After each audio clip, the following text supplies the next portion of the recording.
It is 7 in the morning, March 11th, 2022, and I can make this video a bunch of different ways. I could scream, I could shout, I could laugh, I could just have a picture of Jussie in a jail cell, I could have him crying, I could do all these different things. But instead, what I'm gonna do is put a picture up of a bunch of different tweets talking about this story when it first happened, and the delusion of just blindly believing something even though the story made no damn sense. And I can understand people's emotions run high when they hear about something, especially if it's a celebrity that they like. They see something, they hear about it, and they say, oh my God, this obviously happened because this person is famous, they're targeted, oh, by the way, they're black, they're gay, all these different things. But the one thing that bothered me the entirety of these 3 years is the fact that his story made no sense. It didn't correlate, it didn't show any backing, there was nothing for me to hear him out and actually say, I believe you. And for these 3 years, I've asked a simple question that nobody is willing to answer because they can't do it, because all they can say is I'm homophobic, I'm racist, I want to see the suffering of gays, I like seeing the suffering of black men.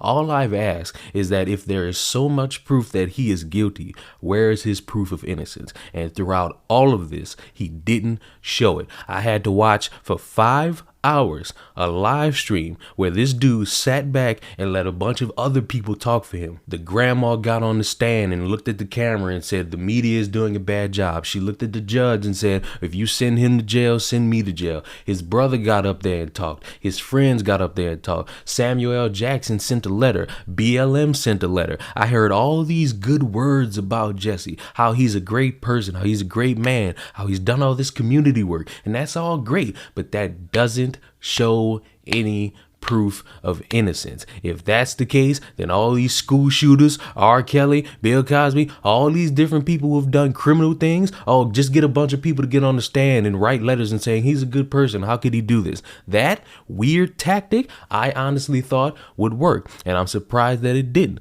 But that's besides the point. It is embarrassing how so many people got up and proudly said, I believe this dude, and if you don't, you're racist, you're homophobic, you're everything out of the sun, all because you didn't believe one story. And I continuously said, this is not going to help anybody who's actually suffering. I said, this dude preyed on the emotions of vulnerable people who at the time were so fixated on some orange man putting out mean tweets. It was a time where people's emotions were running high, and so it was the perfect opportunity for somebody to do something, and Jussie did it, and he thought he could get away with it. The judge spent about 40 minutes running this dude ragged the entire time. I know that there is nothing that I will do here today that can come close to the damage you've already done to your own life. You've turned your life upside down by your misconduct and shenanigans. You've destroyed your life as you knew it, and there's nothing that any sentencing judge could do to you that can compare to the damage you've already caused to yourself.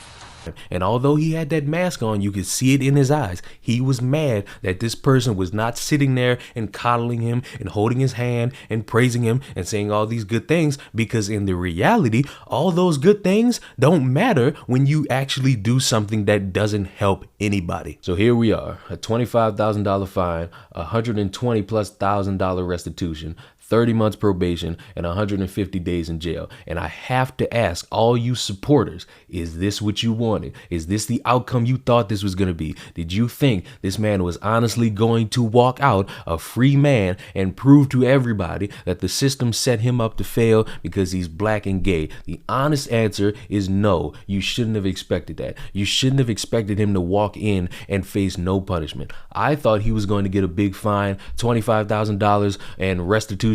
I'm pretty sure that's big enough. I wasn't really expecting him to spend any time in jail. I was just expecting the fine, and I was surprised that he's getting 150 days in jail. And that's on him. That's on nobody else. I don't care how much you send these letters. I don't care how much you protest. This dude, throughout no point in this, has shown you anything that could prove him innocent. He had one of his lawyers or attorneys get up there and talk down everybody for sitting there and insinuating that this entire thing is fake, while also also not showing any evidence of this. They talk about how this one thing isn't as important as another thing, which does not prove that this man is innocent. They talk about, oh, how he's a good man who does community work. That does not do anything to prove this man's innocence. So to all the people, when I first made my very first Jussie video and you called me a coon, you called me the N-word, you DM me all this hateful shit, and you said I didn't know what I was talking about, you said I was money hungry, you said I was doing it for clout, you said I was doing it for numbers, you said I'm a conservative, you said all this stupid shit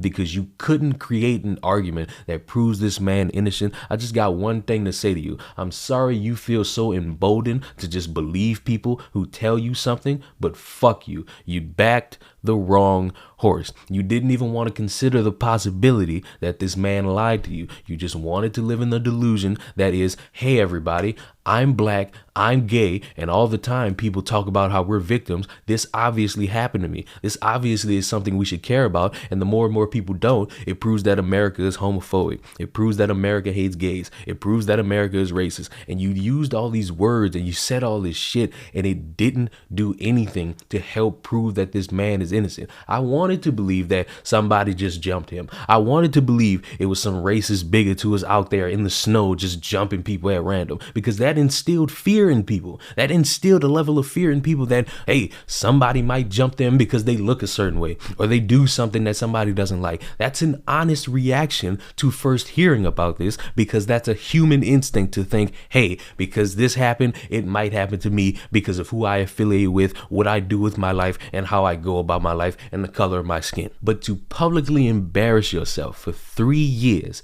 to the point where you get sentenced and you hold your fist in the air and you scream that I could have said I was guilty a long time ago. I'm fighting for black power. I'm not suicidal and all this shit, which I understand why he said that, but let's be honest, he's not that important. He's not as important as that man named Jeffrey, so stop fooling yourselves. This level of delusion that was in him, his family, and these fans, honestly, fuck y'all, because you tried so hard to make this a thing. You tried so hard to paint everybody who's opposite of you as racist, homophobic people, and it didn't work because you refused to answer the simple question: where is the proof of his innocence? I don't care about corrupt police. I don't care about his good deeds. I don't care about who speaks about him as a good person. I don't care what celebrity, president, or anybody says any good things about him. Talk about this, and the fact that for 3 years it didn't work, and the fact that for 3 years nobody could do it. He rarely did interviews, and when he did, all he said was that he's innocent, he did no wrong, is embarrassing. He embarrassed himself, he embarrassed his friends, he embarrassed his family, he embarrassed all his supporters, he embarrassed every single person he claims he was fighting for. Because if that's what you do to fight for people, then you need to just lose the fight right now and get knocked out. So have fun with your 150 days with Big Tyrone. Have fun being a public embarrassment. And after all this is over, continue to be publicly embarrassed because you have not shown any proof of innocence. So with that being said, to all you people that's going to just skip and write me the paragraph saying I'm hateful and how I don't want to see people succeed and all this stupid shit, I got two things to say. Show me proof of innocence and go fuck yourself. Subscribe to the channel. I'll see y'all in the next one. Good morning.